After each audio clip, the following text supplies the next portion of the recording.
What happens when a 19-year-old girl walks into a room full of battle-hardened Navy SEALs and they all start laughing? What happens when those same warriors who've survived Hell Week, who've jumped from planes and fought in the deadliest corners of the world, suddenly realize they're about to be schooled by someone who wasn't even born when some of them enlisted? This isn't a story about luck. This isn't a story about beginner's fortune or someone getting a participation trophy. This is the raw, unfiltered account of how Maya Rodriguez shattered every assumption, broke through every barrier, and proved that sometimes the most dangerous opponent is the one everyone overlooks. The military has always been a man's world. The special forces? Even more so. When Maya stepped into that training facility in San Diego, she wasn't just facing physical challenges. She was walking into decades of tradition, unspoken rules, and the kind of institutional skepticism that could crush spirits before bodies even had a chance to fail. But here's what nobody knew about Maya. Here's what those seasoned warriors couldn't see behind her youthful face and 5 feet 4 inches frame. She had been preparing for this moment her entire life, even when she didn't know this moment would come.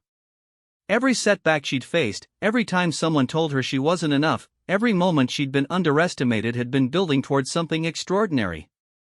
The numbers don't lie. In the history of Navy SEAL training, less than 25% of candidates make it through.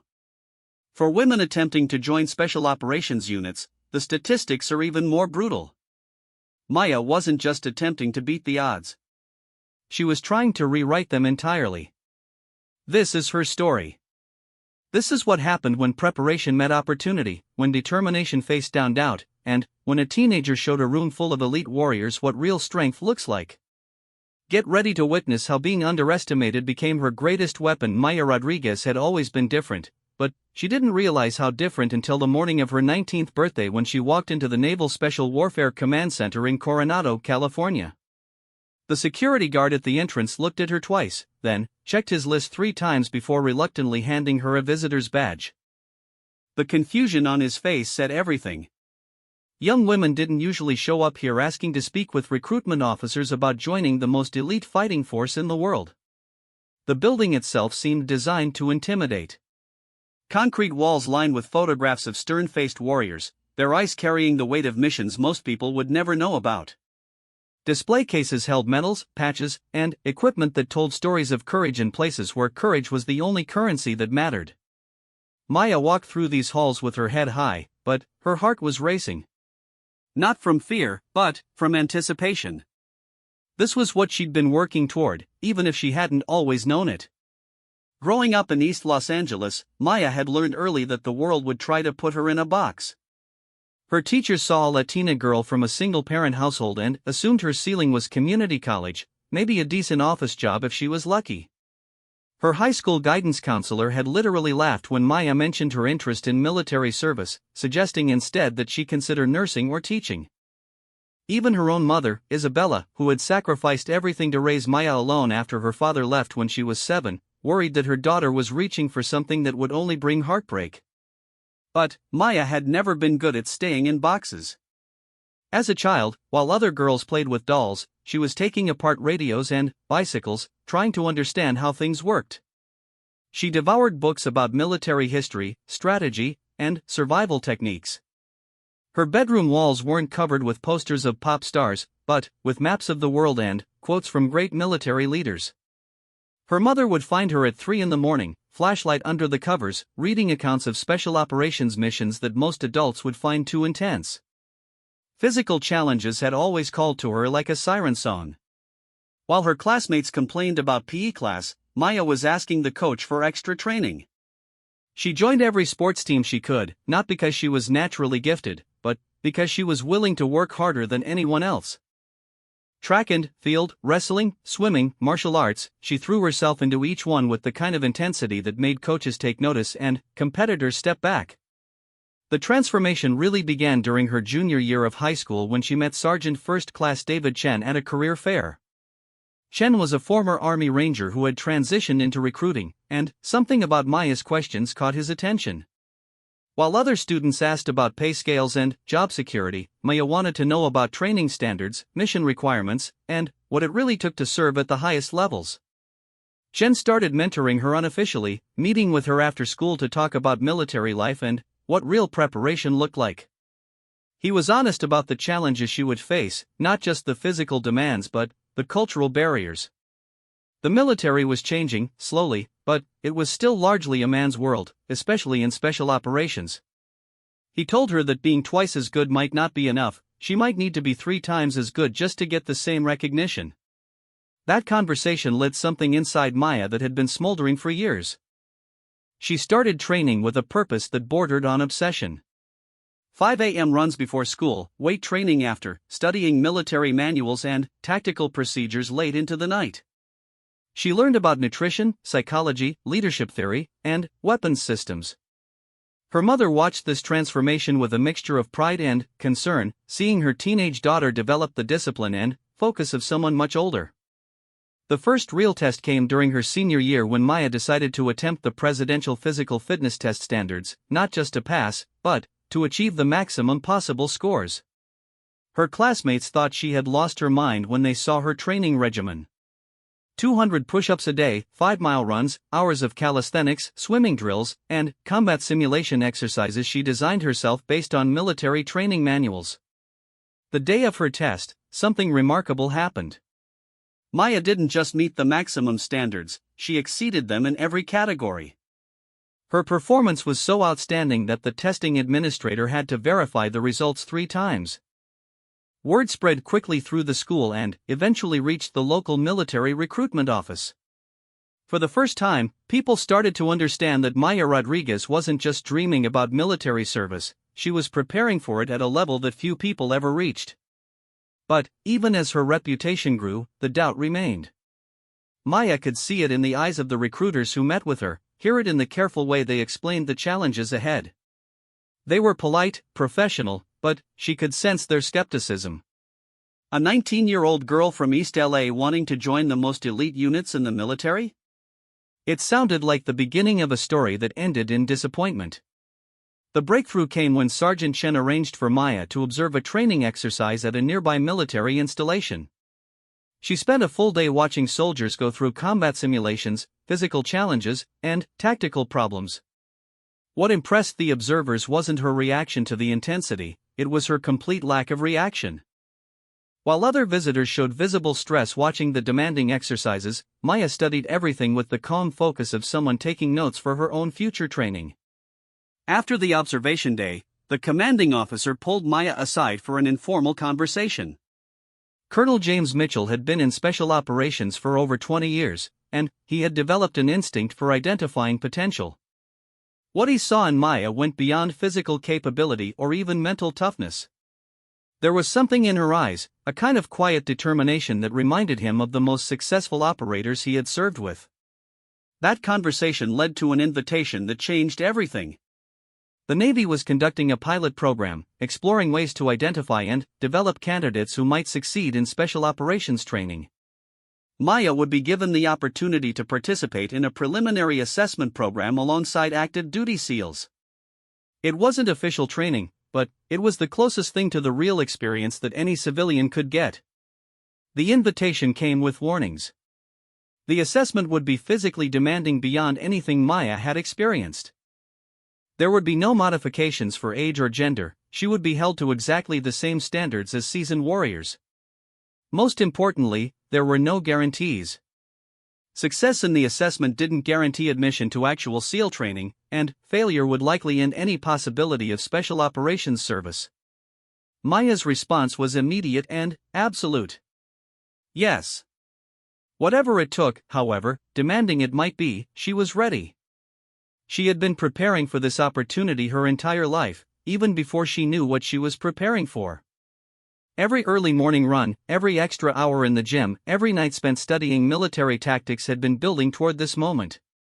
The weeks leading up to the assessment were a blur of final preparations. Maya intensified her training even further, adding elements she had researched from actual SEAL preparation programs.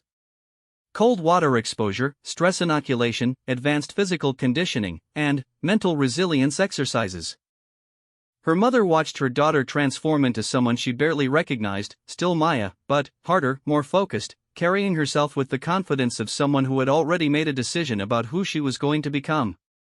On the final night before leaving for the assessment, Maya sat in her childhood bedroom, surrounded by the books and maps that had fueled her dreams. Her mother knocked softly and entered, carrying 2 cups of coffee. They sat together in comfortable silence for a while, both understanding that everything was about to change, regardless of what happened in the coming days. Isabella finally spoke, her voice carrying years of watching her daughter reach for something that seemed impossible. She told Maya how proud she was, not just of her strength or her determination, but of her courage to pursue something that scared other people. She admitted that she didn't fully understand what Maya was trying to achieve, but she could see that this was who her daughter was meant to be. That night, Maya barely slept. Not from nervousness, but from anticipation. Tomorrow she would walk into a room full of Navy SEALs and show them what she was capable of. Tomorrow she would begin proving that being underestimated was about to become their biggest mistake. The Naval Amphibious Base in Coronado looked different at dawn. Maya arrived 30 minutes early, watching as the morning light revealed a facility that had forged some of the most elite warriors in military history. The Pacific Ocean stretched endlessly to the west, its waves carrying the salt smell that would become as familiar as her own heartbeat over the coming days. She stood outside the main training facility, observing the early morning routine of a base that never truly slept. At exactly 0600 hours, Maya presented herself to Master Chief Petty Officer Rodriguez, no relation, despite sharing a surname that would become a source of endless confusion and occasional humor. Master Chief Rodriguez was a 25-year veteran whose weathered face told stories of deployments in places that didn't officially exist. His first look at Maya lasted exactly 3 seconds longer than necessary, and she could see him processing what he was seeing versus what he had expected. The briefing room was stark and functional, equipped with whiteboards covered in tactical diagrams and motivational slogans that had been earned through blood and sweat. Maya was the first to arrive, choosing a seat in the front row with a clear view of the presentation area. As other participants filtered in, the temperature in the room seemed to drop several degrees. The SEALs entering the room represented a cross-section of America's most elite warriors. There was Petty Officer Jackson, a mountain of a man whose arms looked like they could bench press a small car.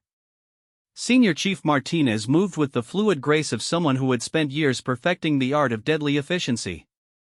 Lieutenant Commander Burke carried himself with the quiet confidence of a leader who had guided men through impossible situations and brought them home alive. Each SEAL took a moment to acknowledge Maya's presence. Some nodded politely, others simply stared, and a few exchanged glances that spoke volumes about their expectations for the coming assessment. Maya met every look directly, her expression calm and respectful but absolutely unbowed. She had expected this reaction and had prepared herself mentally for much worse. Master Chief Rodriguez began the briefing with a speech that had been refined through years of separating those who talked about being warriors from those who actually were. The assessment would last 5 days and cover every aspect of special operations readiness.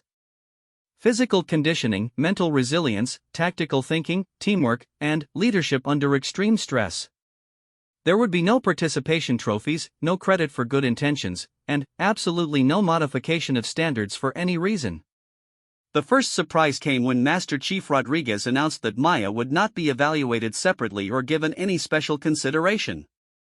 She would be integrated fully into the assessment team, participating in every exercise as a full member, not an observer. This meant that her performance would directly impact the success or failure of mission scenarios, and her teammates' evaluations would partially depend on how well she contributed to overall team effectiveness. Maya could feel the shift in the room's atmosphere. What had seemed like a publicity stunt or social experiment suddenly became real. These experienced warriors realized they would be working with her, not around her, and their success would be partially tied to her capabilities. The weight of that responsibility settled on Maya's shoulders like a familiar burden. She had been carrying other people's doubts her entire life. The first practical exercise began immediately after the briefing. Physical training, or PT, started with what the instructors called a baseline assessment, but what everyone else recognized as a test designed to identify who didn't belong. The group moved to an outdoor training area where the ocean breeze carried the sound of waves that would become a constant backdrop to everything that followed. Push-ups came first. The standard was 50 in 2 minutes, but Maya had been doing twice that number for months as part of her preparation. She settled into the starting position between Petty Officer Jackson and Senior Chief Martinez, both of whom had spent years perfecting their physical conditioning. When the timer started, Maya's focus narrowed to the rhythm of her breathing and the burn in her muscles that felt like coming home. At the 1-minute mark, several participants were showing signs of strain. At 90 seconds, some were struggling to maintain proper form. Maya was still moving with mechanical precision, her count climbing steadily past 60, 70, 80.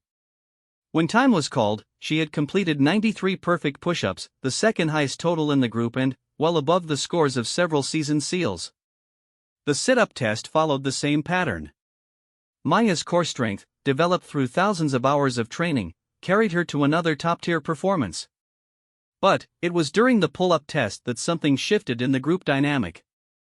Pull-ups were a notorious weakness for many candidates, requiring a specific type of strength that couldn't be faked or compensated for. Maya approached the pull-up bar with the same calm focus she had brought to every other challenge. Her first rep was smooth and controlled, her chin clearing the bar with room to spare. By her 10th rep, she had the attention of every instructor and participant. By her 20th, the counting had stopped being routine and started being a spectacle. When she finally dropped from the bar after 37 perfect pull-ups, the training area was completely silent except for the sound of waves and her own controlled breathing. Senior Chief Martinez was the first to speak, his voice carrying a tone Maya hadn't heard before. "Outstanding work, Rodriguez." The use of her last name, delivered with genuine respect rather than skeptical formality, marked a subtle but significant shift. Maya had earned something in that moment, something that couldn't be given or taken away based on politics or good intentions. The afternoon brought combat simulation exercises that tested tactical thinking under pressure. Maya found herself assigned to a fire team with Jackson, Martinez, and a young SEAL named Petty Officer Williams who looked like he could barely believe what he had witnessed during PT. Their mission was to assault a fortified position, extract a hostage, and escape without casualties. During the planning phase, Maya demonstrated something the SEALs hadn't expected. Her knowledge of military tactics wasn't theoretical or academic. She understood the practical applications of cover and concealment, the importance of timing and coordination, and the way real combat operations unfolded. When she suggested a modification to their assault plan, Senior Chief Martinez listened carefully before nodding his approval. The plan was tactically sound and showed creative thinking under pressure. The simulation itself was chaos by design. Instructors playing enemy forces used paintball weapons and pyrotechnics to create a realistic combat environment.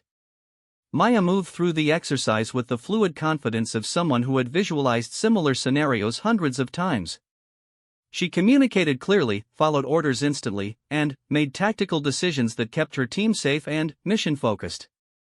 When Petty Officer Williams took simulated fire and went down, Maya's response was immediate and instinctive. She provided covering fire while Jackson moved to assist, then helped evacuate the wounded teammate while maintaining defensive positions. Her performance under simulated combat stress impressed even the instructors, who had seen countless candidates freeze or make critical mistakes under similar pressure. The day concluded with what the SEALs called an attitude check, a period of reflection where participants were expected to honestly evaluate their performance and identify areas for improvement. Maya listened as seasoned warriors discussed their mistakes with the brutal honesty that separated professionals from amateurs. When her turn came, she spoke with the same directness, acknowledging specific moments where she could have communicated better or moved more efficiently.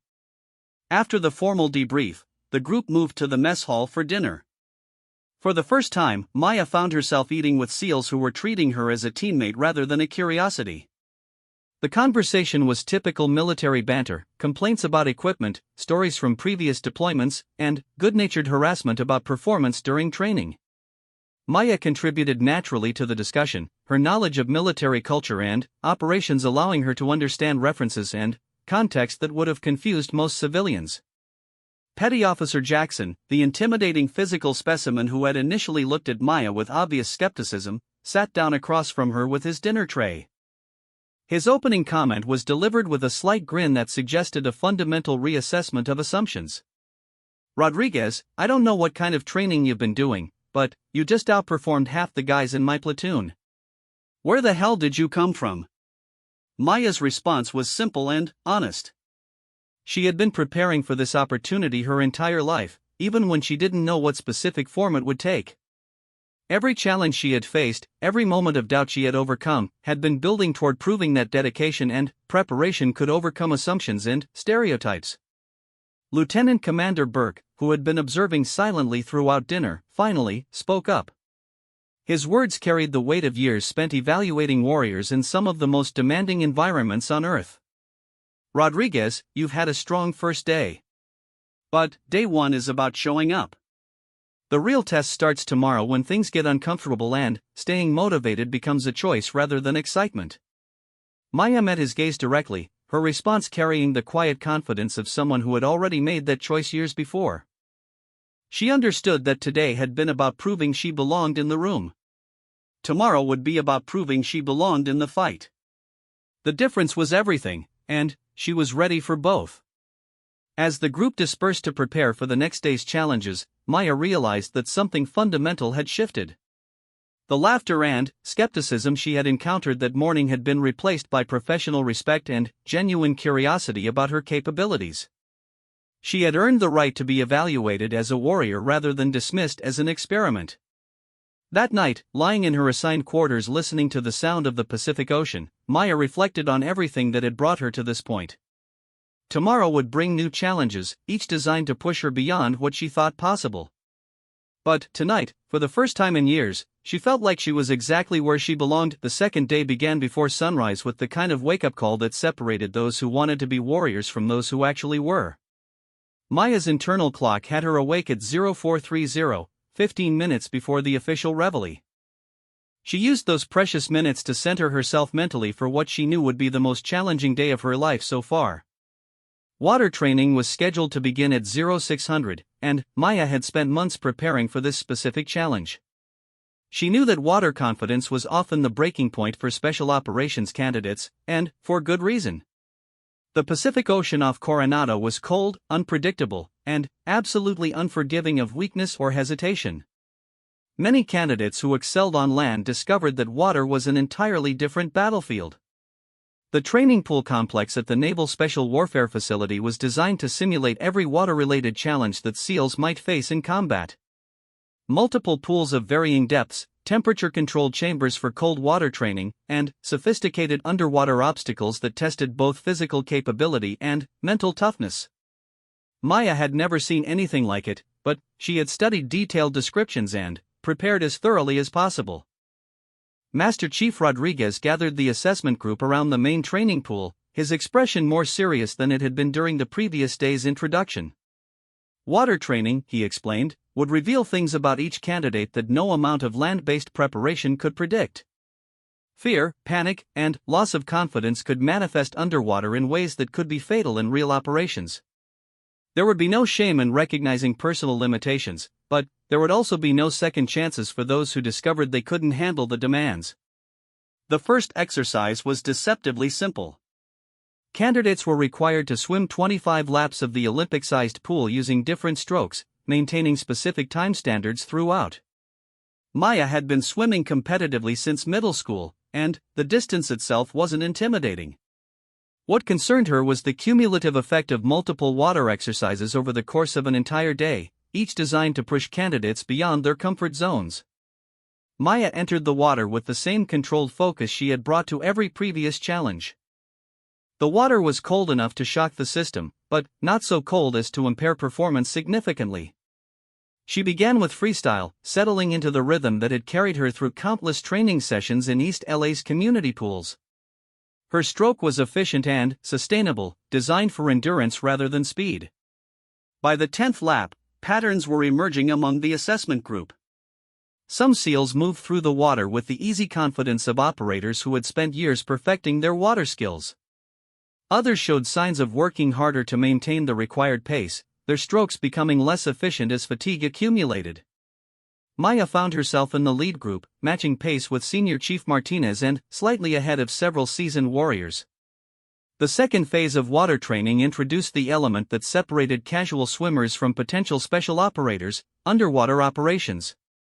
Candidates were required to swim the length of the pool underwater, surface for a single breath, then immediately swim back underwater. The exercise would continue for 10 repetitions, testing both physical capability and the mental strength to push through mounting oxygen debt and psychological pressure. Maya's first underwater lap was smooth and controlled. She had practiced breath holding extensively, understanding that panic was often more dangerous than physical limitation. Underwater, the world became silent except for the sound of her own heartbeat and the gentle pressure of water moving past her body. She focused on maintaining efficient movement while conserving oxygen, a balance that required both physical conditioning and mental discipline. By the fifth repetition, several candidates were showing visible signs of stress. The combination of oxygen debt and psychological pressure was pushing them beyond their comfort zones. Maya could feel the familiar burn in her lungs and the growing urge to surface early, but she had trained herself to distinguish between genuine physiological limits and the discomfort that could be overcome through mental toughness. On her eighth repetition, something remarkable happened. As Maya surfaced for her allowed breath, she noticed that Petty Officer Williams was struggling to maintain the pace. His strokes were becoming erratic, and he was surfacing slightly early on each lap. Without hesitation, Maya adjusted her own pace to stay close to Williams, providing the psychological support that could make the difference between completing the exercise and dropping out. Her decision didn't go unnoticed by the instructors. Master Chief Rodriguez made a note on his evaluation clipboard, recognizing that Maya had demonstrated one of the most important qualities of special operations personnel, the instinct to support struggling teammates even at personal cost. This wasn't about individual achievement anymore, it was about the kind of character that real operators displayed under pressure. The afternoon brought the exercise that many candidates dreaded most, drown-proofing. This notorious training evolution required candidates to have their hands and feet bound, then perform specific tasks while staying afloat in deep water. The exercise was designed to simulate capture scenarios where operators might need to survive in water while physically restrained. Failure could mean actual drowning, and the psychological pressure was intense enough to cause panic in even experienced swimmers. Maya approached the pool edge where instructors waited with restraints that would bind her wrists and ankles. She had read about this exercise in military training manuals and understood both the physical techniques and the mental preparation required. The key was maintaining absolute calm while using body positioning and controlled movement to stay afloat despite the artificial handicaps. As the restraints were secured, Maya controlled her breathing and visualized the techniques she had practiced in her own training. The instructors pushed her into the deep end of the pool, and suddenly, she was facing the reality that she could only survive through skill and mental toughness. There were no shortcuts, no alternative methods, and no margin for error. Maya's performance during drown-proofing was a masterclass in applied technique and psychological resilience. She moved through each required task with deliberate precision, demonstrating the kind of water confidence that took years to develop. When she was required to retrieve an object from the bottom of the pool while bound, she executed a perfect surface dive that impressed even the most experienced instructors. More importantly, Maya's behavior during the exercise showed something that couldn't be taught or faked. While other candidates focused intensely on their own survival, Maya remained aware of her surroundings and her teammates' performance. When a fellow candidate showed signs of distress during their own drown-proofing evolution, Maya positioned herself where she could provide assistance if needed, even while completing her own challenging tasks. The day's final water exercise was a team event that required groups to work together to accomplish mission objectives while dealing with simulated combat conditions. Maya found herself assigned to a 4-person team with Jackson, Martinez, and a SEAL named Petty Officer Thompson who had remained largely silent during previous interactions. Their mission was to conduct underwater reconnaissance of a simulated enemy installation, gather intelligence, and extract without detection. The planning phase revealed another dimension of Maya's capabilities.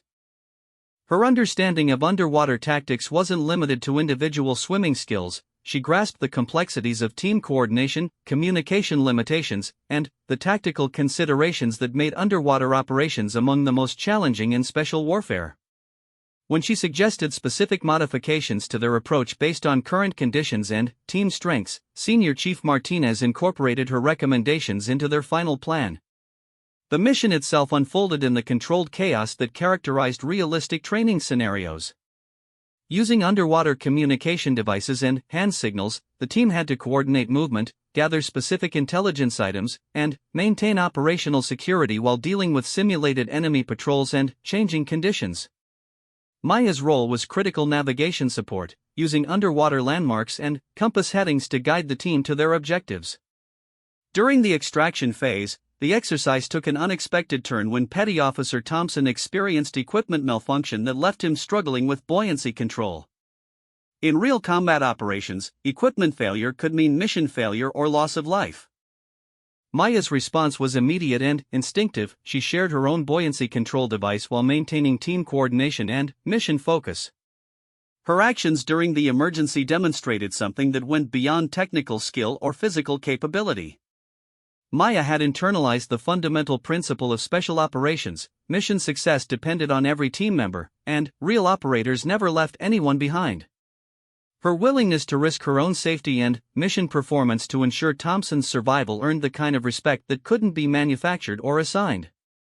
When the team surfaced after successfully completing their mission, the debriefing took on a different tone than any of the previous evaluations.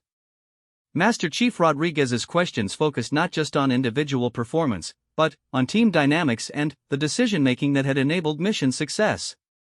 Maya's contributions were discussed not as the achievements of an outsider trying to prove herself, but as the natural performance of a team member whose judgment and capabilities had proven reliable under pressure. Petty Officer Thompson, a normally reserved operator with 8 years of SEAL experience, made a point of personally thanking Maya for her assistance during the equipment emergency. His words carried special weight because they came from someone who understood the difference between training exercises and real operational demands. "Rodriguez, what you did out there wasn't about passing a test. That was operator-level thinking, and it probably saved my ass." The evening meal brought a different kind of conversation than the previous day's cautious acceptance. Maya found herself included in discussions about operational experiences, training philosophy, and the technical aspects of special operations that were rarely shared with outsiders. The SEALs were treating her as someone whose opinions had value, whose questions came from genuine professional interest rather than casual curiosity. Lieutenant Commander Burke used the dinner conversation to probe deeper into Maya's motivations and understanding of what Special Operations Service actually entailed. His questions went beyond the romanticized versions of military service portrayed in popular culture, focusing instead on the psychological demands, the personal sacrifices, and the reality that most military operations were neither glamorous nor exciting. Maya's responses demonstrated a mature understanding of military service that surprised even the most experienced operators. She understood that real military service meant long periods of routine preparation punctuated by moments of extreme danger. She had realistic expectations about deployment cycles, family separation, and the psychological challenges that affected even the strongest warriors. Most importantly, she articulated a clear understanding that special operations wasn't about personal glory or adventure, it was about accepting responsibility for missions that others couldn't or wouldn't handle. As the group prepared to disperse for the evening, Senior Chief Martinez approached Maya with a conversation that would fundamentally change her perspective on the remaining assessment days.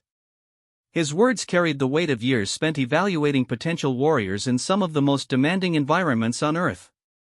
"Rodriguez, you've proven you can handle the physical demands, and your tactical thinking is solid.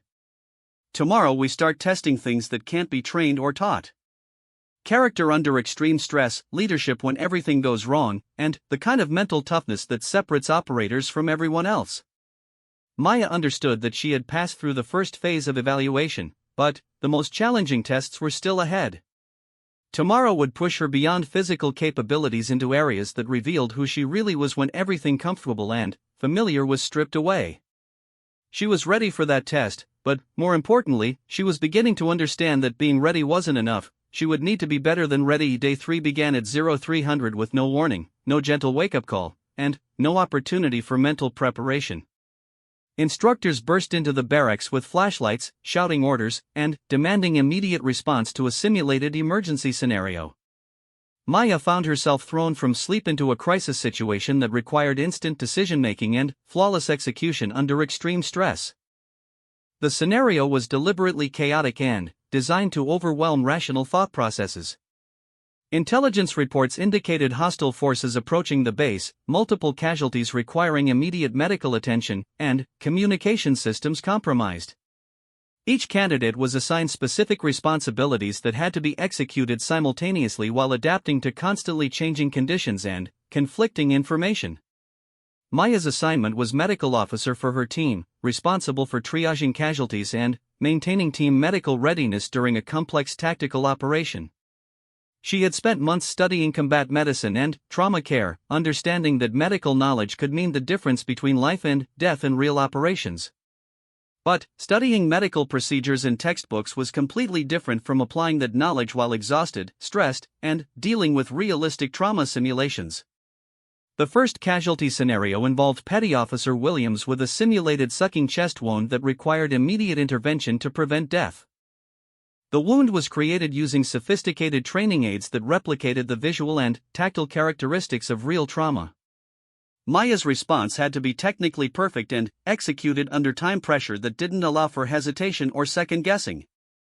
Working with supplies from a standard medical kit, Maya assessed the wound, established priorities for treatment, and began emergency procedures while maintaining communication with her team leader about overall tactical situation. Her hands moved with practiced precision, but the psychological pressure of working on a realistic trauma simulation while instructors evaluated every decision was unlike anything she had experienced during her independent preparation. The medical scenario was complicated by the need to maintain tactical awareness and team coordination while providing patient care. Maya had to monitor her team's movement and position, respond to changing mission requirements, and continue providing medical support without compromising operational security or mission effectiveness. The integration of medical responsibilities with tactical operations tested both technical competence and the ability to multitask under extreme pressure. As the exercise progressed, additional casualties were added to increase stress and complexity. Maya found herself responsible for multiple patients with different injury priorities, limited medical supplies, and evacuation requirements that conflicted with tactical objectives. Her performance was being evaluated not just on medical techniques, but on decision-making that balanced patient care with mission success and team safety. The breakthrough moment came when Maya was forced to make a decision that had no perfect solution. 2 casualties required immediate evacuation, but tactical conditions only allowed for one to be moved safely. Maya had to choose which patient received priority treatment and evacuation, knowing that her decision would determine who lived and who died in the simulation scenario. Her choice was based on medical triage principles that prioritized the patient most likely to survive with available treatment. The decision was technically correct according to established protocols, but it required the psychological strength to accept responsibility for outcomes beyond her control. Maya made the choice quickly and confidently, then continued providing care to both patients while coordinating evacuation for the priority casualty.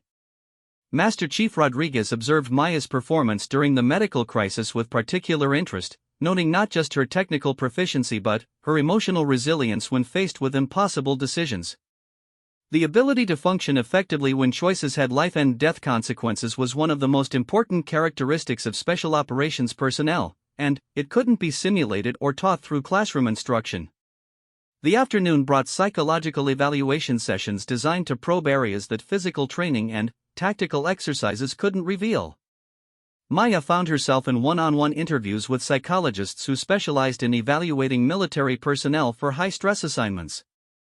Their questions went beyond standard psychological screening into areas that explored her motivations, fears, and psychological resilience under conditions that would break most people. Dr. Sarah Chen, a clinical psychologist with 20 years of experience evaluating special operations candidates, conducted Maya's primary psychological assessment. Her questions were designed to identify potential psychological vulnerabilities that might emerge under the extreme stress of actual combat operations. The interview covered childhood experiences, responses to previous failures and setbacks, relationships with authority figures, and coping mechanisms for dealing with situations beyond personal control.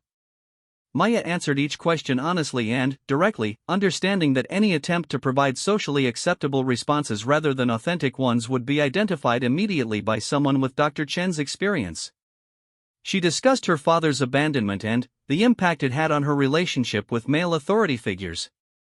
She admitted to fears about proving herself in a male-dominated environment and concerns about living up to expectations that others didn't face. Most importantly, Maya demonstrated the kind of self-awareness that indicated psychological maturity beyond her chronological age. She could identify her own emotional triggers and had developed healthy coping strategies for dealing with stress and disappointment. When Dr. Chen presented hypothetical scenarios involving moral ambiguity and ethical conflicts, Maya's responses showed both principled thinking and practical understanding of the complexities involved in real-world decision-making.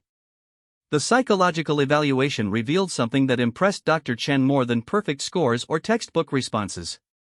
Maya had already faced and overcome psychological challenges that would devastate many people. Growing up in a single-parent household, dealing with economic uncertainty, and facing constant skepticism about her capabilities had created psychological resilience that couldn't be artificially developed through training. The day's most challenging exercise came during the evening hours when fatigue and accumulated stress were affecting everyone's performance. The scenario was a night infiltration mission requiring teams to navigate through enemy territory, gather intelligence, and extract without detection. The exercise would test not only technical skills but psychological resilience when operating in conditions designed to induce fear and disorientation. Maya's team was assigned an infiltration route through terrain that had been modified to simulate enemy territory. Night vision equipment, communication systems, and navigation tools provided technological support, but success would ultimately depend on individual and team performance under psychological pressure that most civilian experiences couldn't replicate. Moving through the darkened training area, Maya experienced the unique psychological challenges of special operations. Every shadow could conceal an enemy position, every sound could indicate discovery, and every decision could mean mission failure or casualty. The stress was artificial but the psychological impact was real, testing mental toughness in ways that no amount of physical preparation could simulate. During the infiltration, Maya's team encountered a scenario that tested individual character under extreme pressure. Petty Officer Jackson sustained what appeared to be a serious injury that would compromise both his ability to continue and the team's chances of completing their mission successfully. The team had to decide whether to abort the mission to ensure Jackson's safety or continue with reduced capabilities and increased risk for everyone. The decision fell to Maya as the team's designated leader for this phase of the exercise. Her choice would be evaluated not just for tactical soundness but for the leadership qualities and decision-making processes that real operators needed in actual combat situations. The instructors were testing whether she could make difficult decisions when there were no perfect options and when other people's lives depended on her judgment. Maya chose to continue the mission while modifying their approach to accommodate Jackson's limitations and provide additional security for his condition. Her decision balanced mission requirements with personnel safety in a way that demonstrated both tactical competence and concern for her teammates. More importantly, she communicated her reasoning to the team in a way that maintained confidence and focus despite the challenging circumstances. The mission's success required Maya to adapt continuously to changing conditions while maintaining team coordination and mission focus. When their primary infiltration route was compromised by simulated enemy patrols, she had to develop alternative approaches that still achieved mission objectives within prescribed time limits. Her ability to think creatively under pressure while managing team resources impressed even the most experienced evaluators. During the intelligence gathering phase of the mission, Maya demonstrated another dimension of special operations capability. Working with sophisticated surveillance equipment and communication systems, she had to collect specific information while remaining undetected and maintaining real-time coordination with team members in different positions. The technical complexity of the equipment combined with operational pressure created conditions that separated those who could function effectively from those who became overwhelmed by complexity. The extraction phase presented the mission's most challenging psychological test. Maya's team had to move through enemy territory while carrying simulated intelligence and maintaining operational security under conditions designed to induce panic and poor decision-making. Instructor-controlled opposition forces used realistic tactics and equipment to create psychological pressure that tested individual and team resilience. Maya's performance during extraction revealed character traits that couldn't be taught or simulated. When Petty Officer Thompson became disoriented in the darkness and began showing signs of psychological stress that could compromise the entire team, Maya's response was immediate and instinctive. She provided calm, confident guidance that helped Thompson regain his composure while maintaining mission focus and team security. Her leadership during the crisis demonstrated something that went beyond technical competence or physical capability. Maya had internalized the fundamental responsibility of special operations leaders, taking care of people while accomplishing impossible missions. Her ability to provide emotional support and tactical guidance simultaneously showed the kind of multidimensional capability that real operations demanded. When the team successfully completed their extraction and reached the designated safe area, the debriefing took on a tone that recognized Maya's performance as meeting professional standards rather than exceeding expectations for her age or experience level. Lieutenant Commander Burke's evaluation focused on specific decisions and their tactical effectiveness, treating Maya's contributions as those of a competent operator rather than a promising trainee. The evening's final evaluation was conducted individually with each candidate. Maya found herself in a conference room with Master Chief Rodriguez and Lieutenant Commander Burke, facing questions that went to the heart of what Special Operations Service actually meant. Their conversation covered not just her performance during specific exercises, but her understanding of the broader responsibilities and sacrifices that came with the kind of service she was seeking. Maya's responses demonstrated a mature understanding of military service that surprised even seasoned professionals. She understood that special operations wasn't about personal achievement or glory, it was about accepting responsibility for missions that required capabilities and commitment beyond what most people could provide. Her motivations were rooted in genuine desire to serve rather than personal ambition or adventure-seeking. As the evaluation concluded, Maya realized that she had moved beyond proving that she belonged in the assessment. She had demonstrated that she could perform as a contributing member of special operations teams under conditions that revealed character and capability that training alone couldn't provide. Tomorrow would bring the final challenges, but tonight she understood that she had already accomplished something remarkable. The final day arrived with an intensity that made everything previous seem like preparation. Maya woke at 0245, her internal clock now perfectly synchronized with the rhythm of military precision that had governed every moment of the past 4 days. Outside her barracks window, the California coast was shrouded in pre-dawn darkness, but she could sense the energy building throughout the facility as instructors prepared for the culminating exercise that would determine who truly belonged among America's elite warriors. Master Chief Rodriguez gathered the remaining candidates in a briefing room that felt different from all their previous meetings. The casual atmosphere of evaluation and instruction had been replaced by something approaching operational seriousness. Maps covered every wall, communication equipment lined the tables, and the smell of strong coffee mixed with the salt air that had become as familiar as breathing over the past week. The final exercise, Rodriguez explained, would integrate every skill, capability, and character trait that had been tested individually during the previous days. It was a full mission simulation that would run for 18 continuous hours, requiring candidates to function as a complete special operations unit facing realistic challenges with no margin for error. This wasn't training anymore, this was the closest thing to actual combat operations that could be simulated safely. Maya found herself assigned as the second in command of a 6-person team led by Senior Chief Martinez. Her teammates included Jackson, Thompson, Williams, and a SEAL named Chief Petty Officer Morgan, who had been brought in specifically for the final exercise. Morgan was a decorated veteran with 12 years of special operations experience, and his presence signaled that this exercise would be conducted at operational standards with no allowances for training or experience differences. The mission briefing was delivered with the same detailed precision that would accompany actual special operations planning. Intelligence reports, target analysis, threat assessments, and logistical considerations were presented exactly as they would be for real operations. Maya absorbed every detail while simultaneously processing the implications for planning and execution, her mind automatically organizing information according to the tactical framework she had studied and practiced. Their objective was complex and multifaceted, designed to test every aspect of special operations capability.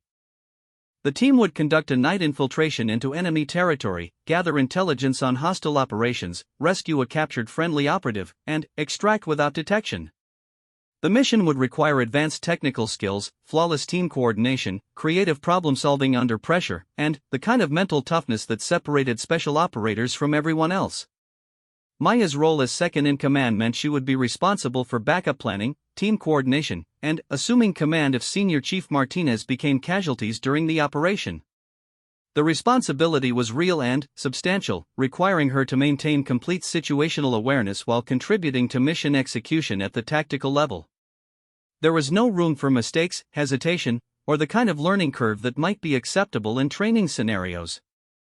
The infiltration began at midnight, with the team moving through terrain that had been modified to replicate hostile territory with realistic enemy patrols, surveillance systems, and defensive positions.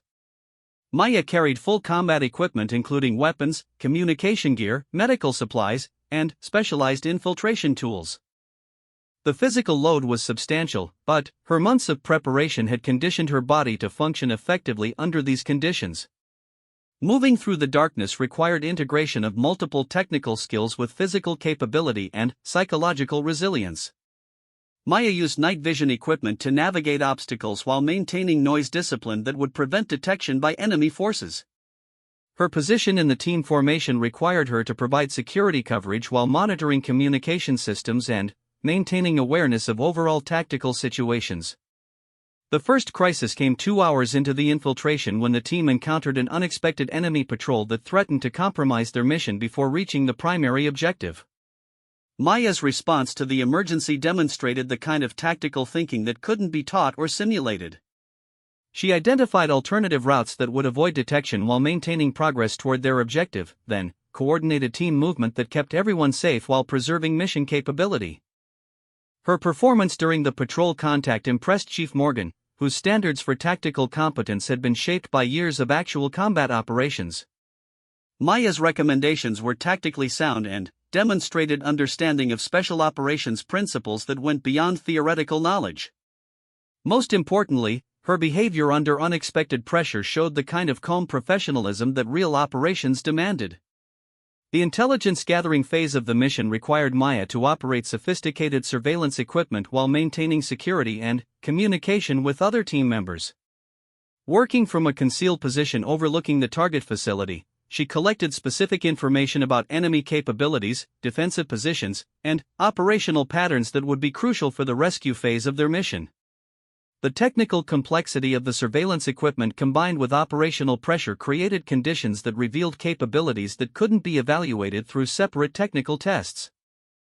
Maya's ability to operate complex systems while maintaining tactical awareness and team coordination demonstrated the kind of multitasking ability that special operations demanded in real-world situations. During the surveillance phase, Maya identified a critical piece of intelligence that changed the entire approach to their rescue mission. Enemy forces had modified their security procedures in ways that made the original rescue plan potentially catastrophic. Her discovery required immediate assessment and communication to Senior Chief Martinez, whose decision about how to proceed would determine mission success or failure. Maya's ability to recognize the significance of changing conditions and communicate implications clearly and concisely demonstrated situational awareness that impressed even experienced operators. Her recommendations for modifying their approach were incorporated into the revised mission plan, showing that her tactical thinking was valued as a genuine contribution rather than tolerated as part of an evaluation exercise.